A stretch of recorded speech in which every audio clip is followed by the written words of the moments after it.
சென்றவுடனே என் மனைவிடத்திலுடனே நான் காதலை அவளுக்கு கோபம் வராதா? ஆதலா அவனிடத்தில் பக்குவமாக பேசி அவனிடத்தில் நடந்ததை எடுத்துரைத்து பக்குவமா பேசினேன். அதனால் சந்தோஷப்பட்டு உன்னை உள்ள ஆட்சிக்கு வர சொல்லி சந்தோஷமா இருக்க மாட்டேன். நல்லா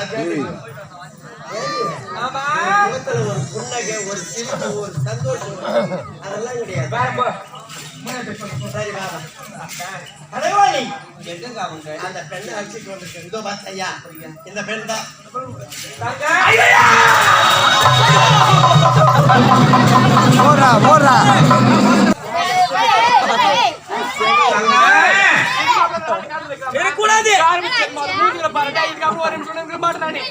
மறுபடியும் காட்டுக்க போலாம்.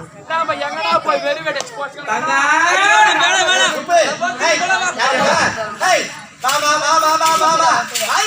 ஐயே வாடாதே ஏன் கோபப்படுற? கோபப்படாத. அப்படி போடி செல்லிக்கல வந்துட்டு போதே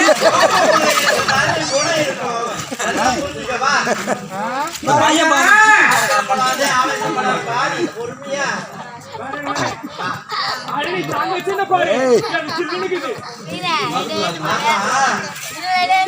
மூத்த ஒண்ணு பார்த்து தங்கச்சி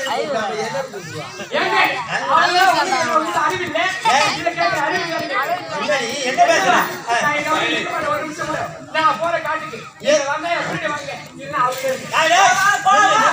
எதுக்கு ஏன் கோவப்படுற? என்ன நடந்தது? 9 மாதங்கள். ஆமா வெறுமனவே இருந்தா. ஆமா மனைவிக்கு யார் கொடுத்தாங்க புள்ள? யார பார்த்து என்ன பார்த்து ஏன் மனைவி பற்றி தவறாக பேசுகிறாயா? போத வாய முடிங்க. ஒரு ஆளுநா ஒரு பெண்ணோட கர்ப்பம் இருக்க முடியுமா? அப்படி கர்ப்பம் இருந்தா நாட்டு மக்கள் ஏற்று போடுவாங்களா? நாட்டுக்கு வேண்டுறாங்களா? இதெல்லாம் தெரியாம நீங்க பேசுறீங்க. ஆமா நீ சொல்வது உண்மைதான். சரி சரி இரு கேட்டுட்டு வர. எனக்கு ஒரு சிறிய சந்தேகம். என்னங்க சந்தேகம்? உன்னிடத்தில் விடைபெற்றுக் கொண்டு காதல் சில நேரத்தில் எப்படி இருந்த? எங்க அப்போது சாதாரணமாக தான் இருந்தேன். ஆமா சாதாரணமாக தானே இருந்த. ஏண்டி நான் சென்று 9 மாதங்கள் ஓடி விட்டது. இதுவோ 10வது மாதம். அப்படி இருக்கும்போது நான் இல்லாம நீ கர்ப்பமா இருக்கிறியே, இந்த கர்ப்பத்திற்கு யாரு காரணம்?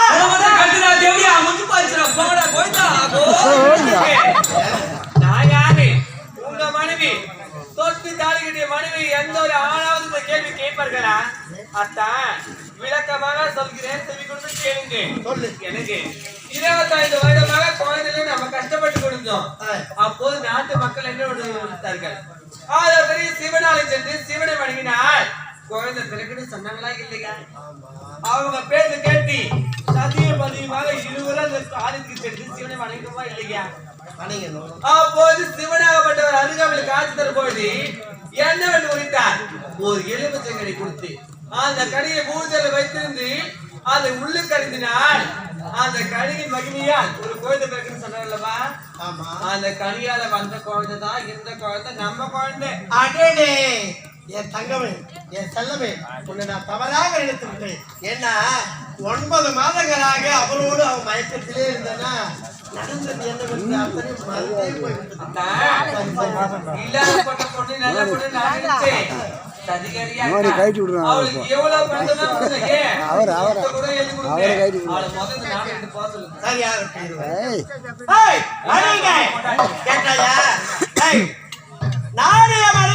சிவனுடைய ஆலயம் சென்ற சிவனை வணங்கியதால் ஆண்டவர் கொடுத்த கனியார் இப்போது என் மனைவி கர்ப்பமா இருக்கா. இப்போது நன்றாக புரிஞ்சுக்கிடி. கனியா இருந்தா எருமாடு ஓட்டுமா சொல்ற இத பண்ணா இவரு கேட்கலாம், நான் கேட்க மாட்டேன் ஒரு நாள். கேட்கவே முடியாது. அப்படி இந்த நாட்டுல எத்தனை பேர் குழந்தை நம்ம இருக்காங்க, எத்தனை மக்கள் குழந்தை நம்ம ஆளாடுறாங்க. அவங்க லட்சம் போக கூடாது, அவங்கள ஒரு கனிமை சாப்பிட கூடாதா, அவங்கள புள்ள போக கூடாது. எடுத்து சொல்றேன் நாட்டு நான் சொல்றேன் பாரு, நாட்டு மக்களே யாரும் கல்யாணம் பண்ணி குழந்தை பெற்றுக்காதீங்க. இன்னத்துக்கு 50,000 60,000 போட்டு கல்யாணம் பண்ணி கொடுக்குறீங்க அவங்க பொண்ணு. நீ வேற காரு கேக்குறாங்க, ஹீரோ ஹோண்டா கேக்குறாங்க, அது பக்கம் தான் என்னென்னவோ கேக்குறாங்க, லாரி கேக்குறாங்க, ஜேசிபி கேக்குறாங்க. என்னத்துக்கு நம்ம அம்மா செலவு பண்ணி கல்யாணம் பண்ணிக்கணும்? அதோட ஒரு எலுமிச்சமாய் வாங்கி கொடுக்கும், அது துணி போட்டு அது குழந்தை பெற்று எதுக்கு நம்ம நகை போடணும், வீட்டுக்கு நம்ம போனோம், வீட்டுக்கு ஆக வரணும். என்ன அந்த வேலை அதெல்லாம் நம்ம நம்ப முடியாது. என் அக்கா என்ன பயந்தமா சொன்னா, என் அக்கா துண்ணாத பயமே கிடையாது. ஆப்பிள் பையன் துணுகுறா, திராட்சை பையன் துணுகுறா, சப்போட்டா பையன் துணுகுறா, பாவ பையன் துணுகுறா, சக்கா பையன் துணுகுறா, பலா பையன் துணுகுறா.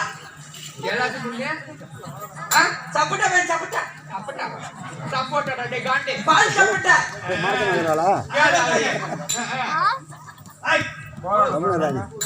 அவர்தான் சொல்ல மாட்டாரு, கம்முன்னு அவங்க வா அப்படி போது வாய் மூடு.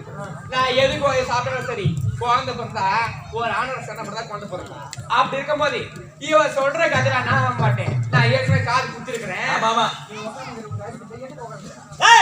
என்னடி பேசுற? போது வாய் மூடுங்க. நான் சொன்ன மாதிரி இந்த நாட்டு மக்கள் எத்தனை பேர் குழந்தை பிறக்கிறாங்க, அவங்க ஒரு கதை சாப்பிட்டு குழந்தை பிறக்க கூடாதா? உங்க மனைவி பிறகு கேட்டு வந்து ஏன் சொல்றீங்க? உங்களுக்கு கொஞ்சம் இருக்குதுமே கிடையாதா? நீங்க கேட்டு கேட்டு பாருங்க, கண்டிப்பா உண்மை வெளியே வரும். அப்படியா? ஆமா. வேற யாரும்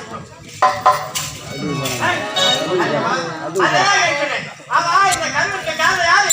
அத்தா, இந்த கல்விக்கு காரணம் அந்த ஆண்டவனோட 70 கண்டார் அத்தா. நீ வேலைக்கு போறதாய்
காரணத்தை